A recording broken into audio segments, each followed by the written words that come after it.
tutorial, I'm just going to briefly review how to make 2 at a time HSTs or half square triangles. So I'm going to start with this square, my printed square and my background square. This is for the planetarium quilt pattern. I place right sides together. And there's a couple different ways to do this, of course. I want to make sure I line this up. It's pretty good, pretty good. Now, one way, of course, is just to draw your line. So from corner to corner, you draw your guide mark just like this.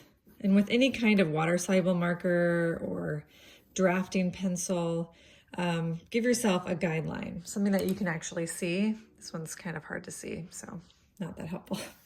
My favorite way, though, is just to use regular tape. You can use masking tape. They have special 1/4-inch tape. This is just some really cheap washi tape. I think I got it at the dollar store. My foot is a patchwork foot, so I know that the edge of it is a scant 1/4-inch. Now, one question I get all the time, what's the difference between a 1/4-inch and a scant 1/4-inch? Not a lot. It's literally like the width of the thread. So it's just teeny tiny. So when you fold it back, you actually have an exact 1/4-inch. So my favorite way is just to put down guide marks with tape. I think that's the fastest. And that's what I'm gonna do right here. So I'm gonna hold this thread and I'm gonna line up the edge of my patchwork foot with this corner right here.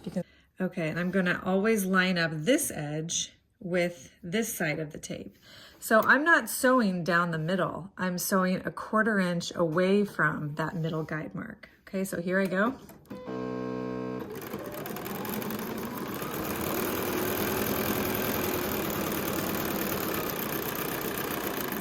Great. And if I just need one HST, of course you can cut it and keep going. But really the fastest thing to do is if you have a pile of squares that need to be sewn into HSTs, do them all at the same time. Just make sure that you're always putting right sides together. So of course the solid fabric, there is no right side, but this printed fabric, there definitely is. And any way you can sew an HST wrong, I have. I've actually accidentally sewn multiple squares together instead of just 2. Okay, so let's just say I've gone through all of mine. I've chained them together. Chain piecing is what we call when you don't snip the threads and you just keep going. You can either snip the threads or you can literally just take your entire chain, 180 rotate it, and do that exactly again on the other side.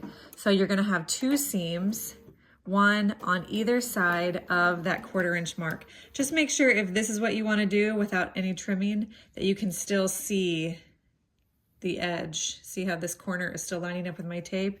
I just want to make sure that I'm not setting myself up to get sloppy, because you're going to pay for that when it comes time to trimming.